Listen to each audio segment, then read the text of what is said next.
Let's go make a killing. All right. Welcome to the Las Vegas Football Contest Show. 10 to the 5 to the 4, play one, touchdown! The sharpest football contest show in the land. I'll take the action. My Birds, Benjamin Franklin's team, favored by 1.5 points. I'll give you 3 more. You're now riding shotgun with 2 former contest winners in Brady, Kannon and James Salinas. And getting a former player's perspective with 9-year NFL veteran Mike Pritchard. Let's go! As they guide you through strategy, process, and your contest picks each and every week of the season. I do like the idea of a parlay. Now here's your host, Brady Kannon.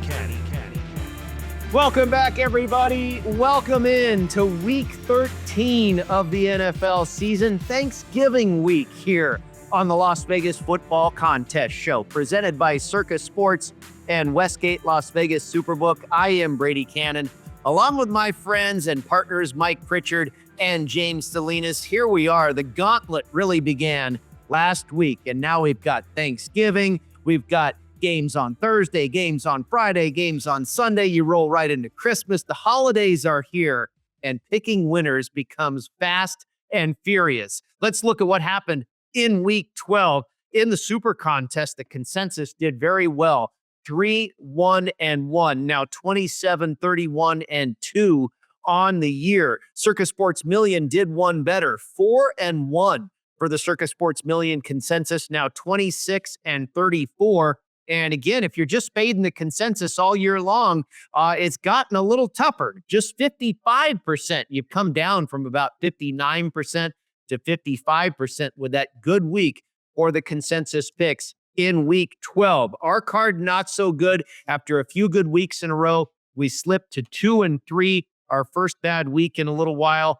It's on to the final 2 3-week mini contests for us in the Super Contest and the final 6-week mini contest as well. We've got a quarterly contest still yet to come to fruition here for the Circus Sports Million that we'll be focused on for sure in the next couple of weeks. And then Circus Survivor. We saw some carnage for sure in week 12. And boy, not a more dramatic finish than you can imagine what happened to the Washington Commanders and the Dallas Cowboys. You had 33 entrants on the Commanders as 10 or 11-point favorites. Dallas wins that one in a wild finish.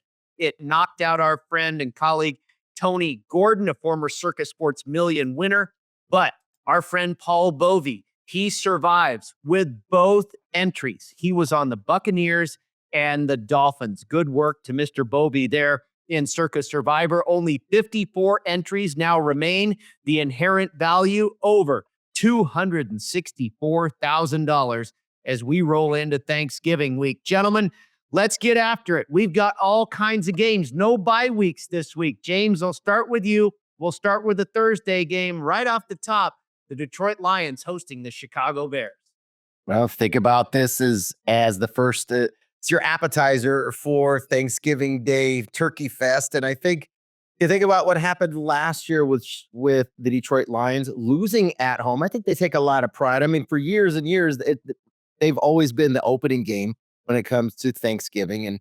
And for years and years, they haven't been a good football team. But I think that franchise always took a lot of pride in hosting on Thanksgiving. And in this case here, last year for Detroit, they lost at home. They were upset by the Green Bay Packers. I'm sure a lot of folks in Survivor remember that game, but lost at home to division rival Green Bay. And then the last time Detroit saw the Chicago Bears last year in mid-December, they lost to these Chicago Bears. So I think this here for Detroit, thinking about what happened last year on Thanksgiving, the last time that they've met and faced up with the Chicago Bears, and the fact that this team is just burying teams and just running through. I mean, they are fighting, they're working for that number 1 seed in the NFC playoffs, going to the Super Bowl, Pritch. And I think for the Detroit Lions, I know it's a big number. It's 9.5 and 10 in respective contests, but I don't want anything to do with the Chicago Bears. If we were going to play this one, it would be Lions or nothing for me, Mike.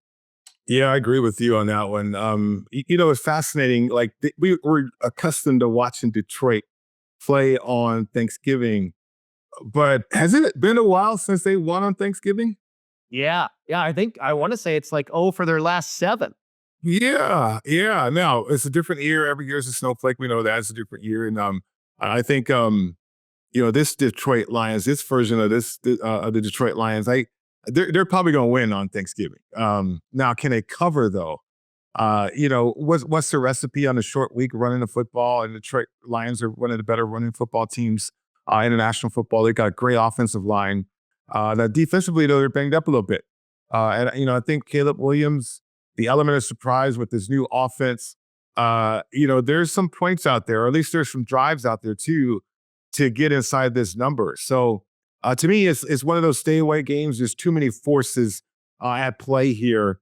When you go to the next game, though, Dallas and the Giants, I mean, I've never been in a locker room like the Giants. I never wanted to be in a locker room like the Giants, but my goodness. And then on the other side, the Cowboys. Man, the Cowboys got a win last week, and they're feeling pretty good about it. But, man, this team is 0-5 at home, and they've allowed 37 points per game in those 5 defeats at home. Now, the Giants, they're not Philly. They're not the Saints even. They're not even any of those teams. Baltimore, all those teams that came into Dallas and put up and lit up the scoreboard. I mean, we know the Giants are not that, especially with Drew Lock probably going to play quarterback.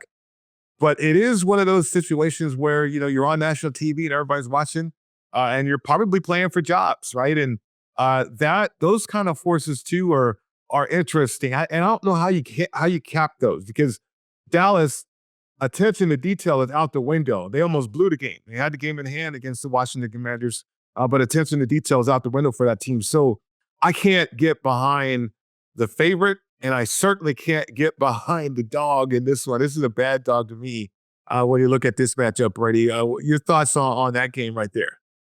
Yeah, this one is really screwy. I mean, Dallas pulled off a miracle win last week, but they're still Dallas. They're not very good at all. In fact, my numbers come out that the Giants should be favored in this game. I made the number 2.5, figuring Dallas is maybe a little bit better than this current edition of the Giants. But when it opened up 4, I was like, what? And we've seen the money come in on the dog. Now, I wouldn't be surprised if Drew Lock and company, had a good outing here in Dallas. I think this could end up, it looks like the ugliest one of the day. It could end up being the most exciting. A couple of lousy teams going at it and putting up 50, 60, 70 points on the board.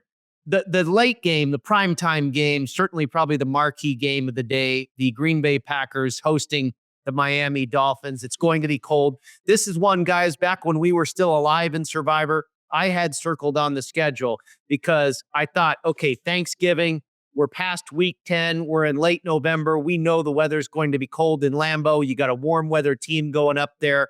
And the Dolphins can talk all they want about trying to put that behind them, and that's just a narrative, and that's just, yada, yada, yada. But no, it's real. It's cold, and these guys are not used to that, and it's difficult for them to play in those type of conditions. They seem to beat up on lousy competition like the Raiders and the Patriots, and they have trouble with good teams. So I really like the Packers in this game. I made the number 4.5, and there's a big difference between 3 and 4.5. James, Green Bay is the side for me here. It's easier to play at home. I think there's a big advantage for the home team on a short week. There's so many things I think they're going in Green Bay's favor in this Thanksgiving matchup in primetime.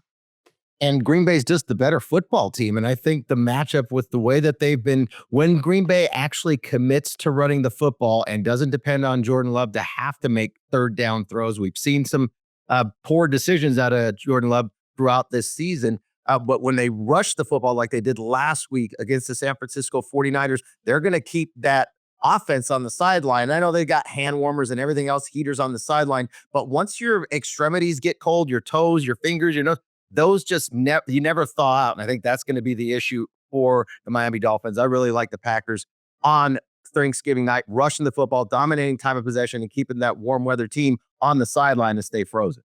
Pro tip, you put plastic bags over your toes and then you put your socks on. That's a pro tip right there. How about that? Plastic bags over your toes and then you put your socks on. I'll remember that next time I'm in Lambeau on Thanksgiving.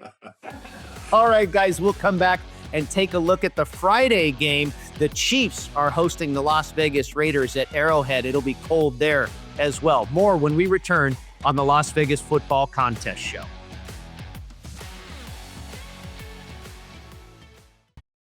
When the football contest crew isn't busy dominating the field and making plays that leave opponents in the dust, they're doing something just as exciting. They're playing My Vegas Slots. It's a top-ranked, free-to-play mobile app that lets you earn valuable real-world rewards from amazing partners like MGM Grand, Bellagio, and Norwegian Cruise Line. You can score hotel stays, great meals, show tickets, and more just for playing. Download My Vegas Slots today from your favorite app store. And if you're anything like Brady, James, and Mike, we know you're going to love it. That's a winning play you won't want to miss. Welcome back into the Las Vegas Football Contest Show presented by Circus Sports and Westgate Las Vegas Superbook.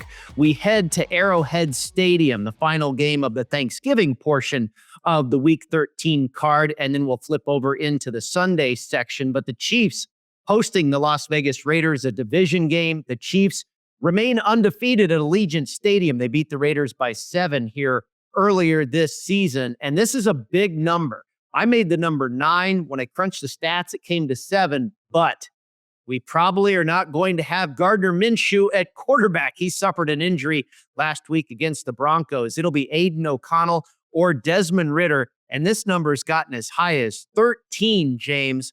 We know the Chiefs this year haven't been good at covering big numbers, but I don't know if I want any part of the Raiders with O'Connell or Ridder at quarterback. Doesn't it almost feel like when we watch the Chiefs, they're losing every week. They're 10-1, but it's because they're not covering their numbers. We know that they're going to have big numbers, and we know they're going to always take every opponent's. They're going to get the best from their opponents each and every week. Even last week, just finding a way to grind out a win on the road at Carolina, non-conference game for that matter. But circling back now to the Raiders, we know it's a rivalry. But last time we saw the Chiefs hosting the Raiders, it was different holiday. It was Christmas, but they lost that game outright. They clearly did not show up for that game. I think that's definitely in their memory banks. And there was a lot of smack talking going on in that game from that said Raiders team.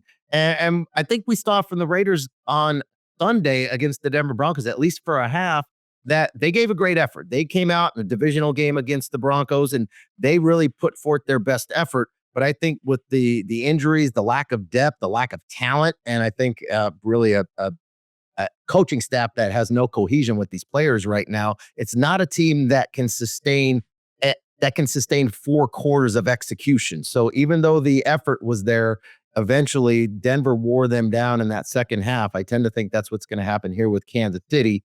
But Pritchard, as far as the point spreads are concerned, it's 12.5 and 13 in these contests. Too big a number to lay in the contest for a divisional game. But can you side with the Raiders? I don't even know who's going to be at quarterback. If it's O'Connell, I don't know. Does he have the capacity to be able to backdoor cover? We saw that out of Gardner Minshew. We got that win. I remember we did take the Raiders and got that backdoor cover because of Gardner Minshew. With him being out, I don't know if O'Connell has the capacity to be able to cover the backdoor if, in fact, they're down by a couple scores. Man, I do want to play it, to be honest with you guys, just because of the unknown with Aiden O'Connell and this offense. I mean, if you're Spags, what do you do? What tendencies do you focus in on? And, what kind of game plan do you put together? I mean, the Chiefs are going to have to make up their defensive game plan as they go along in this game because there's no tips. When O'Connell was out there last time, it was under a different offense, right? And so this is going to be interesting from a matchup standpoint that way. We saw Carolina get into the red zone 6 times against the Chiefs. Now, they only scored 2 touchdowns, but, I mean, they made it interesting, right, with all the field goals. But you get to the red zone 6 times, any type of efficiency or any type of execution, all of a sudden you're talking about the Chiefs perhaps losing that game. And so it's a big number. We know the Chiefs don't cover. I am intrigued by the Raiders, but then again, somebody might have ordered the code red too with the Raiders, and I don't want to touch that part of it when it comes to looking for a quarterback for the future. But it's a primetime game. Everybody's watching. Brady, I think the Raiders might show up for this one. What do you think? I could probably only bet that side. It's too many points as far as I can tell. If you made me bet it, I would probably take the Raiders and bank on them showing up and hope that it's O'Connell. If you bet the Raiders and you get Desmond Ridder, you could be in trouble. Is trouble on the horizon for the Los Angeles Chargers, now in the role of road favorite? They go across the country to take on the Atlanta Falcons after losing, much to our chagrin. We were on the Chargers against the Ravens in the Harbaugh Bowl last week, and they looked good for a minute. And then all of a sudden, the Ravens put a couple of scores together in a row, and the Chargers could never really recover. Of course, they lose the running back J.K. Dobbins in that game. That was huge. They will not have him this week in Atlanta. Not expected that he'll be in that game anyway. I don't know if he's officially been ruled out, but he does have a knee issue there that's probably going to keep him out at least a couple, 3 weeks. I made the Chargers a 3-point favorite, and then it opened up 1.5, and we saw the initial move towards the Chargers up to 2. And now we've since seen some money come back on the Falcons, and it's pretty much a consensus 1. In the 2 contests here, you've got the SuperContest at 2 in favor of the Chargers and the Circus Sports Million at 1.5.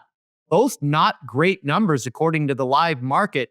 I think this is a tough one. I mean, the Falcons have looked awful, but then they come to a bye week right after getting just torched by the Denver Broncos. Maybe that gave them enough time to reset. We know they have a lot of talent on that roster. They're back home, again, with Los Angeles traveling across country. Do you have any confidence going either way here, James? Brady, I think it's a really disappointing effort in the second half from the Chargers. I mean, they competed and they hung right there with the Ravens for the first half, but I think the physicality, the physical nature of the way the Ravens run the football, and Derrick Henry in particular, almost seemed like they got to a point, did the Chargers, where they just didn't want to go up there and tackle. And we've seen that out of the Falcons too. We definitely saw that a couple of weeks back prior to their bye, and just that drubbing that they suffered in Mile High against the Denver Broncos, who just ran the ball continuously at them. I don't trust the defense for the Chargers in this spot. We know Atlanta, when they focus on rushing the football, can do a good job running the ball. And that quick turnaround for the Chargers to have to lick their wounds, it was just really kind of disappointing. I think there's been a lot said, Pritch, with this defense for the Chargers, and early on, the points allowed, the least amount in the NFL, but they stepped up in class to the Ravens, and I think it was real clear for me that Chargers still have a lot of work. It's a work in progress. Harbaugh's done a tremendous job at least changing the culture and the mindset of that team, but from a playmaking standpoint on the defensive side, they really struggled not having Perryman in there. One of their leading tacklers of the middle linebacker, I think, was key. Not having him there, he did not practice yet this week, so I don't know if he's going to play. I can't find a way with this. Sometimes when I have a game that I like them and they don't come through, I kind of just stay away the next week, and that's how I feel about the Chargers right now. Yeah, I mean, the only saving grace really would be Harbaugh to correct those mistakes by the Chargers and get the most out of that team. It's an early start time too for the Chargers across country. Atlanta, you love their offensive personnel, and I think they can be dynamic with that. It's a tough game for me because Atlanta, they underachieve big time. But at home, and the Chargers trying to correct some things that got revealed in that matchup against Baltimore. Yeah, that makes this game pretty much a tough one to call here. I mean, I can come up with some great reasons to back the Chargers to lay it with them because I just don't believe in the Falcons. But then with the firepower that the Falcons do have, I mean, it is a tough game there. We'll come back and touch on the Steelers matchup in Cincinnati next on the Las Vegas Football Contest Show. Want to enter the biggest and best football contests in Las Vegas, but don't know where to start? Look no further than footballcontest.com to get the info you need to succeed in the biggest football contests in the world. Circa Million, Circus Survivor, and the Westgate SuperContest. Reserve the most trusted proxy service in the business now at footballcontest.com. Maddie and Tony have been leaders in the industry for 15 years. They submit your picks while you focus on picking winners. Experience matters. Go with the pros at footballcontest.com and start winning now. It is the Las Vegas Football Contest Show presented by Circus Sports and Westgate Las Vegas Superbook. Brady, Kannon, Mike Pritchard, and James Salinas with you. And we travel to the AFC North, Cincinnati, where the Bengals come into this one on a bye. They will host division rival Pittsburgh. And I made the Steelers a favorite in this game, a slight favorite, just by a point. I was surprised to see that the Bengals opened up as 3-point favorites. A little money has come towards the Steelers. 2.5 pretty much in the live market everywhere. 2.5 in the Westgate SuperContest. 3 in the Circus Sports Million. Pritch, I'll start with you on this one. I think it's tough to figure out which Bengals team is going to show up week in and week out. We know the offense seems to show up every week, but the defense is really an unknown. Yeah, the offense is one-dimensional too. I mean, Burrow is incredible, but when you have two number one wide receivers in T. Higgins and Jamar Chase, you certainly want to throw the ball around a yard, which plays into the hands of the Steelers, right? And you think about the Bengals in this matchup and within the division, it's like the Bengals without a stout defense or of years past, and certainly a running game of years past, to be one-dimensional against a team like the Steelers, that's dangerous. Now, what keeps them involved in this game is the fact that the Steelers are not scoring in the red zone. I mean, I think they know who they are offensively. They want to run the football. I get it. They want to be explosive, but then they put in, Justin Fields for this package. Whereas, Cordero Patterson and all these other guys that can run the ball too. So they have a lot of options that Arthur Smith, it doesn't seem like he's come to a consensus on what he wants to do with this offense, and it's stifling them a little bit. So it gives me pause, but they are the Steelers. This is a team that went 5-1 in the division last year. They are highly familiar with the Bengals. They can turn over the Bengals too. I like the Steelers in that defense.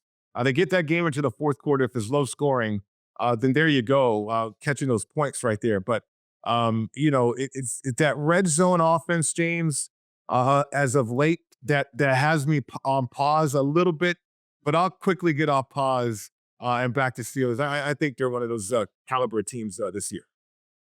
Well, how about that red zone defense or lack thereof for the Cincinnati Bengals? Actually, how about that 100-yard defense and lack thereof for the Cincinnati Bengals? We saw it tale of two teams that on that Sunday Night Football game a couple weeks back prior to their bye for the Bengals against the Chargers, and worst looking team in the league that first half, and then second best looking team, at least offensively, in that league. And if McPherson makes one of those field goals late in the fourth quarter, they come away with that win. But the issue has been the defense for the Bengals. I know they've had a lot of changeover in the offseason at the interior on the defensive line, and then a key injury here. Now, as we're talking, we're here. It's Thanksgiving Eve. It's Thursday. It's Wednesday night.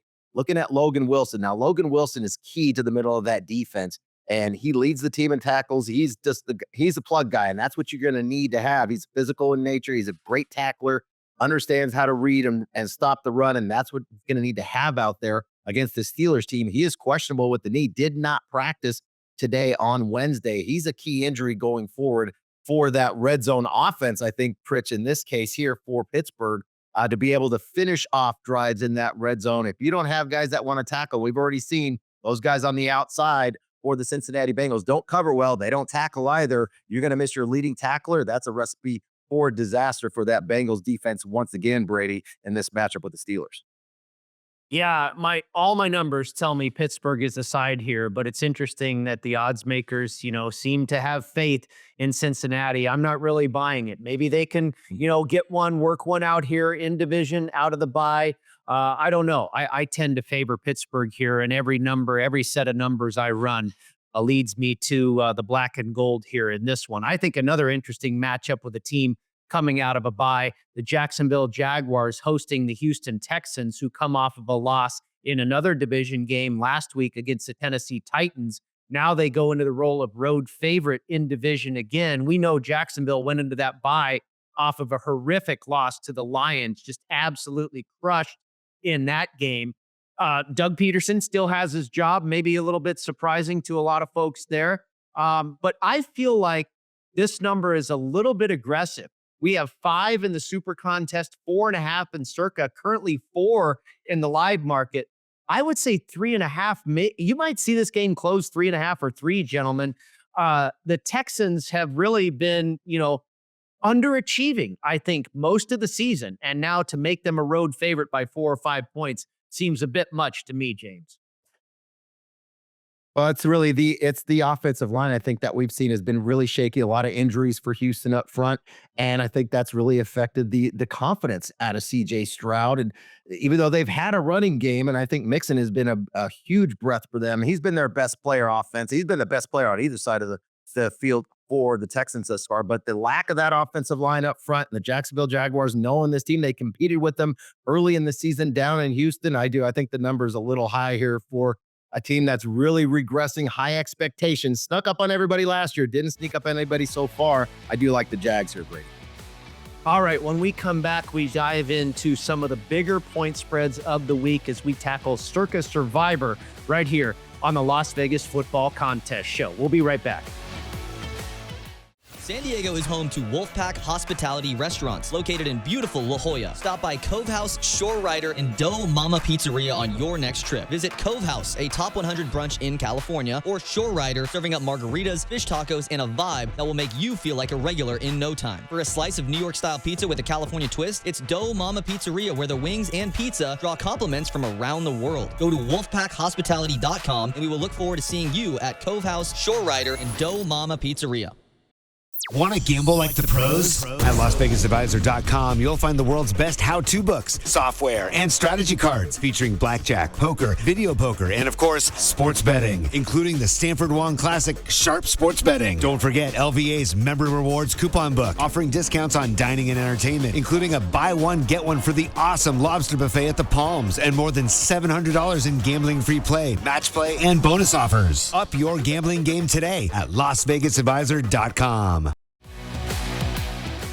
Welcome back into the Las Vegas Football Contest Show presented by Circa Sports and Westgate Las Vegas Superbook. Brady Kannon, James Salinas, and Mike Pritchard with you. Go check us out online, footballcontestshow.com. You can find out every way to find our program, audio, video, YouTube, you name it, everything you need there at footballcontestshow.com. It's time to dive into a little Survivor talk, and specifically Circa Survivor, which has two separate weeks here. Thanksgiving Day games, Black Friday included, and then, of course, the Sunday, Monday slate. Let's call it Week 13A and Week 13B. Mike, I will start with you. How do you handle Week 13A and B? Well, first of all, if I have one entry, I might be making phone calls to see if I can team up with somebody. Yeah. If I have multiple entries. Oh, what's that? Sell a piece off or something. Say, hey, you want to give me 10 grand and you're in. You know, I'd be looking at that type of thing, you know, make a nice chunk of change and see what you can do from there. Sure. There's a lot of different ways you can monetize too. The inherent value, you know, almost 250 grand at this point, right? Right. And I think that's how you have to look at it. I mean, this is an investment now.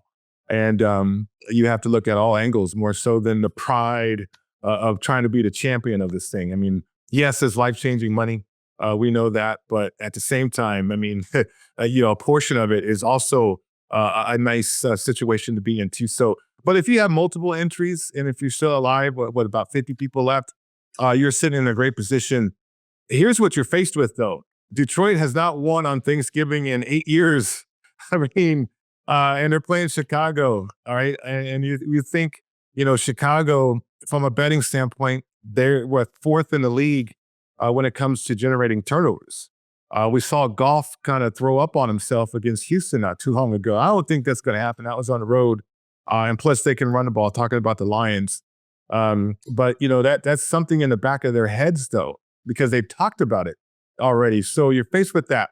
The Cowboys, you're not going to back the Cowboys, I don't think, at home as a favorite against the lowly Giants because they're the lowly Cowboys. And they stink. So that one kind of goes out the window. And then there's so many wild cards in this Green Bay and Dolphins matchup from a standpoint of playing that game. And then you go to Friday where you can play the Raiders against the Chiefs. And the Chiefs, if you still have them, a sizable home favorite. But we saw the Chiefs, you know, kind of relax, and Carolina almost got them. In fact, that was a great end game situation if you were watching that game to kind of get involved that way. But, you know, it gets difficult because you got to get through this holiday situation to get to the weekend. So then there's the pressure of the back-to-back scenario that you have to have mapped out. And you're hoping the way that you have it mapped out falls according to plan. You get through the holiday and then you get to the weekend. Okay, Buffalo, boom, we got a good play there perhaps. But again, availability is going to be key. And how you've mapped it out to this point is vital. Again, if you have one entry, good luck with that. I think you need to have two entries at least. But if you're still involved in Survivor with one entry, man, pick up the phone and see if you can make a deal with somebody else in this contest as well, James. I don't know what you would do. That would be my game plan at this point.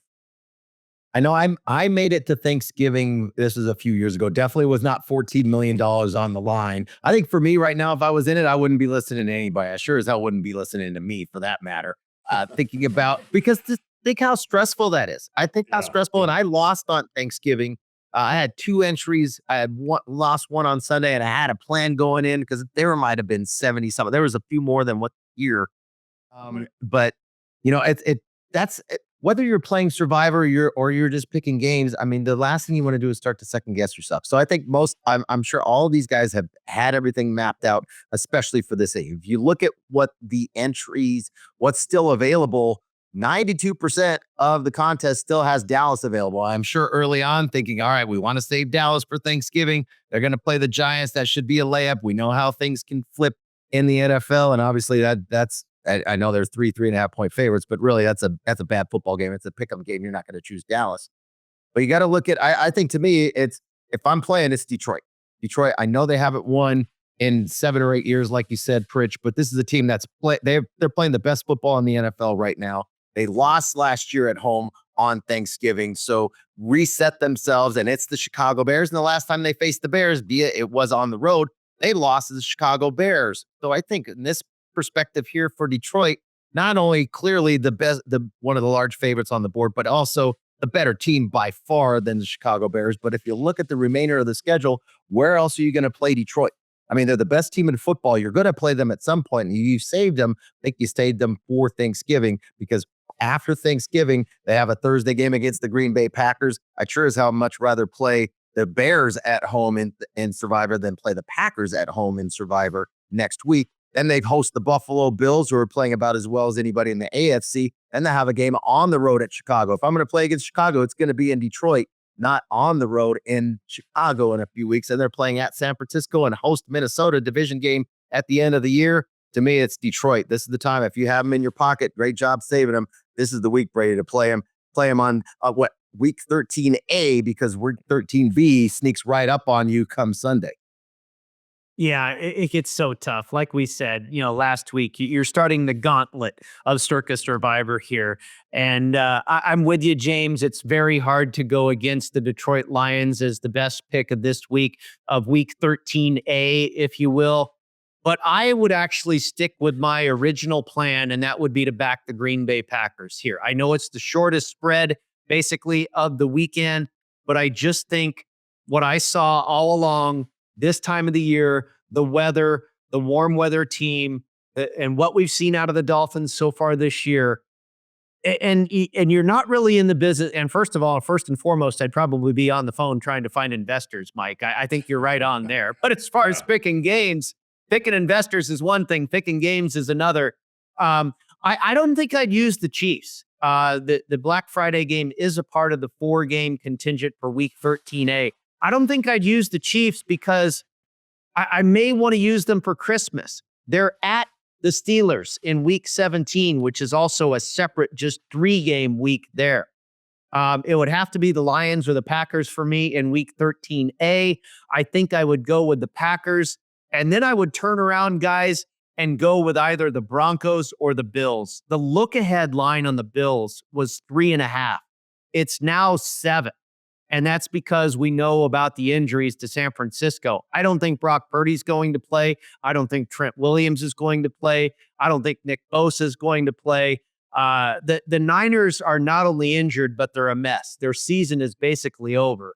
And you're also going to have weather there in Orchard Park. I think that plays into the hands of the Buffalo Bills. So that's the plan I would do, Mike. I would take a little bit from every one of you. I'd take your plan and looking for an investor. I'd consider Detroit, but I'd ultimately probably go with the Packers and then the Bills in this 2 weeks in one, if you will, Mr. Pritchard.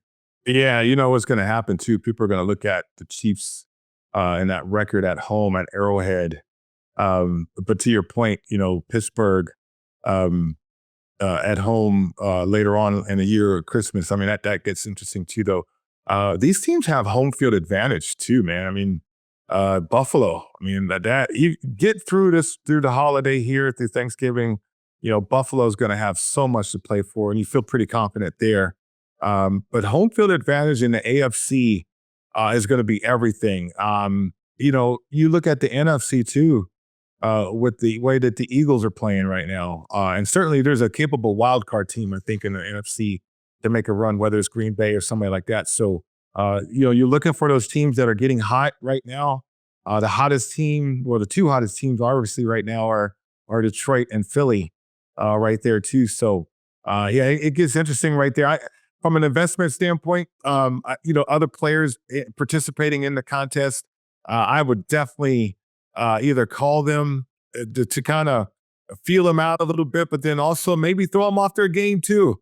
James, you talked about not listening to anybody. Maybe I can throw somebody off their game if they answer my call. A little disinformation, right? A little propaganda out there. Hey, nothing wrong with that. Hey, you're eating it. Ultimately, you got 14 mil on the line. Hell yeah, I'm down with that too. Real quick, interesting note. Only 12 of the 54 have Denver alive, Brady. It's kind of interesting to see that of all the teams, Denver's been used by far by most of these teams right now. Very good little nugget right there. We'll be back with more in just a moment. It's the Las Vegas Football Contest Show. Looking for your next ultimate golf experience? Discover Valley High Golf Club, a tropical paradise on the Las Vegas Strip, featuring lush greenery, water features, Balinese tropical plants, white sand, and black volcanic rock, creating an enchanting atmosphere. Valley High creates a memorable golf experience for a typical foursome, a group celebrating a bachelor or bachelorette party, or your next corporate outing. It's award-winning golf on the Strip, Vegas style. Book your ultimate golf experience now at valleyhighgolfclub.com.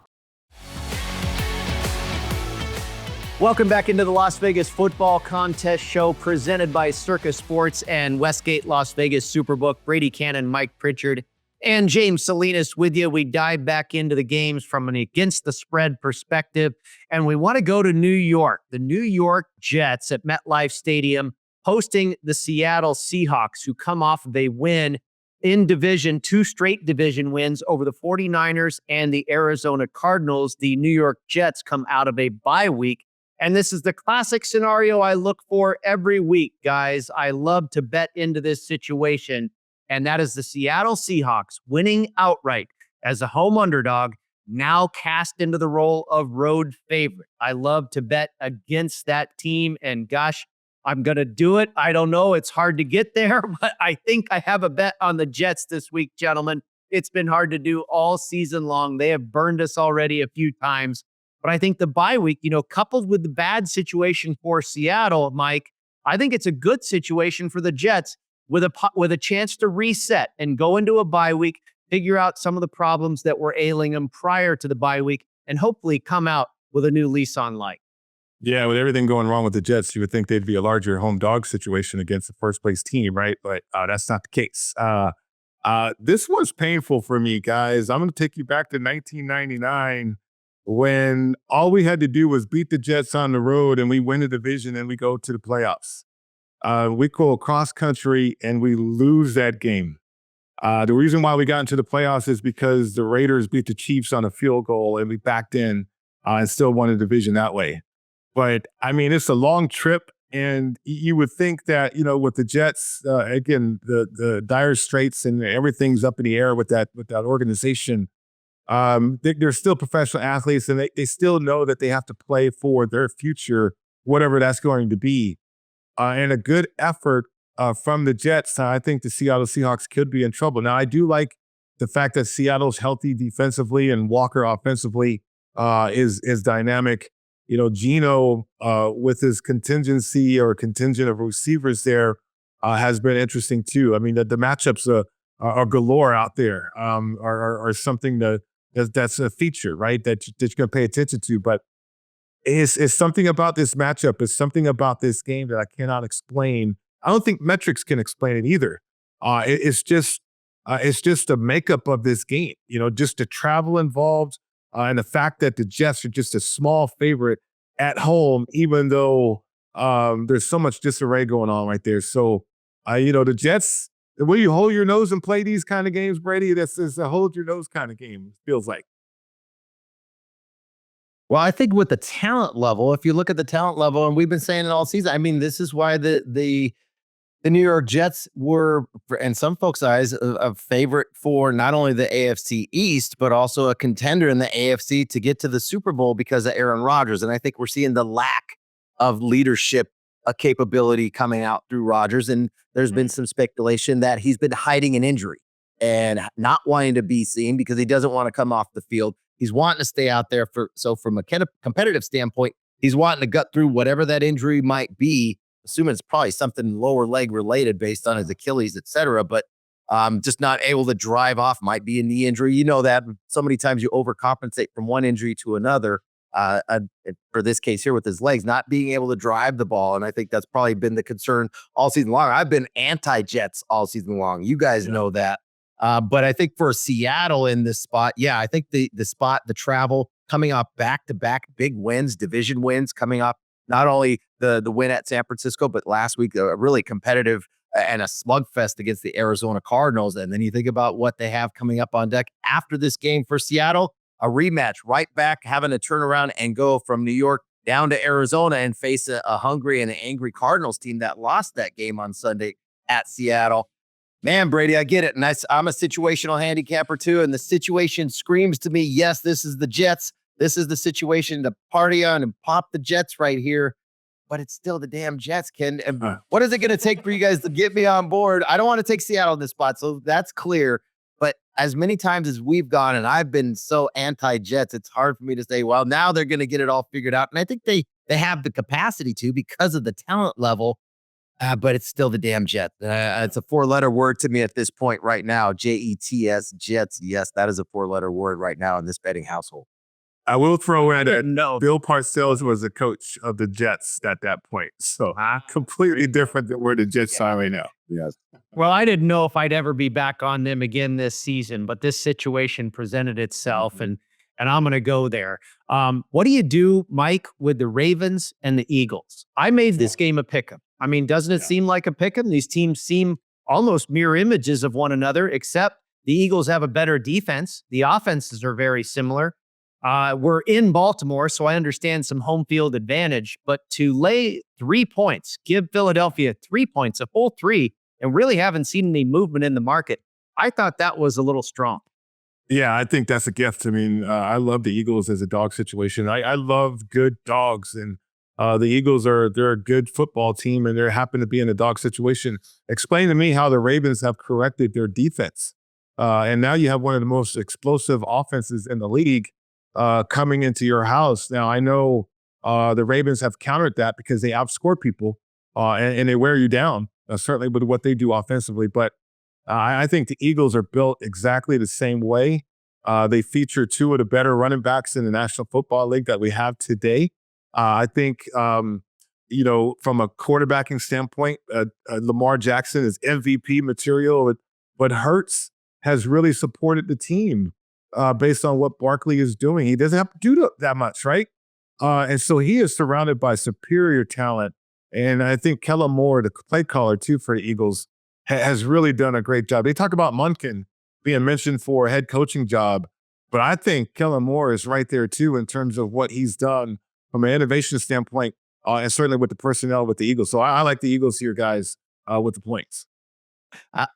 I like the Eagles too. And I think from Saquon Barkley perspective, I mean, I don't think there's a player right now more impactful and more important to his team, the collective psyche of this team. We've seen Philadelphia be really, from the coaching side, for one, with Sirianni, make some questionable calls. And really, Barkley has been a saving grace for him. Just hand the ball off, and he's going to go make plays, especially finishing off games in the fourth quarter. I think what's interesting to note, we know both these coaches like to gamble. You think about that game for the Ravens on Monday night, going for it in the late stages of the first half, 4th and 1 inside your own 20. I think that totally shifted the game for the Ravens, for Harbaugh to make that call. They got it, and they never looked back, Brady.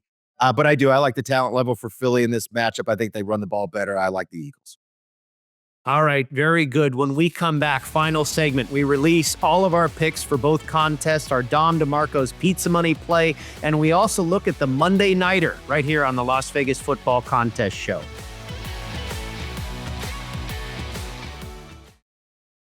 Steiner's, a Nevada-style pub, invites you to play the best keno and video poker in Las Vegas. Promos are how we roll, so make the most of your gaming dollars with ongoing promotions, daily free play, bonuses, and more. With a chance to win Knights, Raiders, Aviators tickets, and big money with all those jackpots. It's not only great gaming at Steiner's, it's the 24 awesome rotating draft beers and the best appetizers to match. Steiner's, the Nevada-style pub, with 3 locations across the Vegas Valley. Steiner's, I love this place. Welcome back in. It is the Las Vegas Football Contest show presented by Circa Sports, Westgate, Las Vegas Superbook. Final segment here, and we will begin with our selections for the Westgate Super Contest. Week 13, we are going with the Denver Broncos on Monday night, laying 5.5 points. We're going to take the Philadelphia Eagles on the road at Baltimore, catching a field goal. We're going to go with the Green Bay Packers on Thanksgiving in prime time on Thursday night, laying 3 points to the Dolphins at home. We're going to take the Jacksonville Jaguars, catching 5 points in the Super Contest. They are a home dog hosting the Houston Texans. And then finally, we're going to pull the trigger on the New York Jets, catching 2 points at home. In the Circa Sports Million, we change it up just a bit. We're going to take the Broncos on Monday night, laying 5.5. We're also going to take the Philadelphia Eagles, catching the full field goal of 3, and the Packers laying the full field goal of 3 on Thursday night.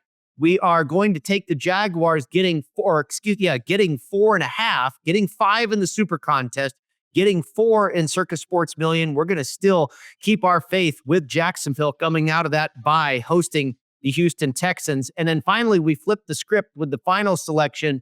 We'll take the Steelers getting a full 3 points, a half point better than the current live market. 2.5's a lot in the market for the Pittsburgh Steelers. So we'll take the 3 there in the Circa Sports Million. And then finally, our Dom DeMarco's Pizza Money Play of the Week. We're not going to do a prop bet because not all the prop markets were populated on this Wednesday evening at the time of recording. So we're going to go with a total. You can't play totals in these contests, so we'll give you a total that you can chew on for the weekend, and it goes on Thanksgiving Eve, about 8:30 Eastern Time, the Packers and the Miami Dolphins. We are going under the total of 47.5. So there you have it. Broncos, Eagles, Packers, Jaguars, Steelers in the Circa. Broncos, Eagles, Packers, Jaguars, and Jets in the Super. And under the total of 47.5 between the Packers and the Dolphins. James, I'll start with you. One more game to cover, and I'll go to your neck of the woods. The Denver Broncos on Monday night in the Mile High City hosting the Cleveland Browns. I'm going to roll with the Broncos again. Yeah, this was the mantra last year, at least for Russell Wilson and how corny he was and never really fit in with the Broncos. Well, let's ride. Well, we're going to ride with, or at least I'm going to ride with the Denver Broncos. Just think of where they've been and what a transformation they've had in such a short period of time. And the change in not only culture with Sean Payton coming on board, but an identity of being physical, both offense and defense. A lot of no names on that defense, a lot of guys that are hungry, but playing together. Gelling, looking for bigger contracts, looking for bigger jobs. Like, I really love what we've seen from an aggressive nature from that defensive front, but more so what we've seen offensively for Peyton, just continuing to play to the strengths of Bo Nix. That's exactly what he wanted, somebody that could throw on time, throw on rhythm, get the ball out of his hand quickly, but also rushing the football offensively and pounding the football here against the Cleveland Browns. If you think about, they had their Super Bowl on Thursday night a week ago at home, upsetting the Pittsburgh Steelers in that matchup, but just 4 days prior, completely forgot how to tackle and were a complete no-show against the New Orleans Saints, and Taysom Hill resurrected as Walter Payton, really just rushing the football all over the place. I think we see that again. The Brown season is done. The Broncos are looking to make the playoffs. They're going to play to their strengths, rushing the football, ball control. I think they're going to be able to dominate time of possession here, Pritch. I really like the Broncos in this spot on Monday night at home. Yeah, they're that youthful team that's gotten better throughout the season, and that's what I look for. Situations where teams can get better because it's a young person's game. As older veterans, we're set in our ways. Do we always listen to the coaches? No, I know what I'm doing. I know what I've been in this league longer than you've been a head coach, right? You get that, but you got a combination of not really a rookie quarterback in the sense that it's his first year in the National Football League, but this is a guy that played a lot of football in college, and he's an older player, and he's really captured the locker room. And so now you got a group of younger players that are coachable, that are getting better. They're buying into the blueprint for success that Sean Payton has right there. So I like that situation too. This game means something to the Broncos too, as history and what the Browns is very interesting right there with the Broncos.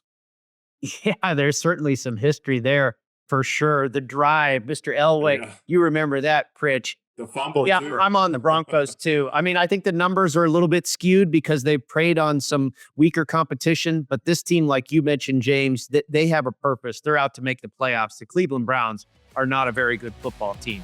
That is going to do it for us. Enjoy the weekend. Enjoy Thanksgiving. You've got games Thursday, Friday, Sunday. There's college football out there as well. Have a great weekend, everybody. You have a lot to be thankful for, and we appreciate you tuning in to the Las Vegas Football Contest Show. Happy Thanksgiving, folks. Thanks for tuning in to the Las Vegas Football Contest Show. Don't you just love football? God, what a fun sport. Subscribe today on YouTube, Spotify, and Apple Podcasts to receive weekly alerts as soon as the show's available. Good luck with your contest selections. Pay that man his money. And we'll talk to you next week.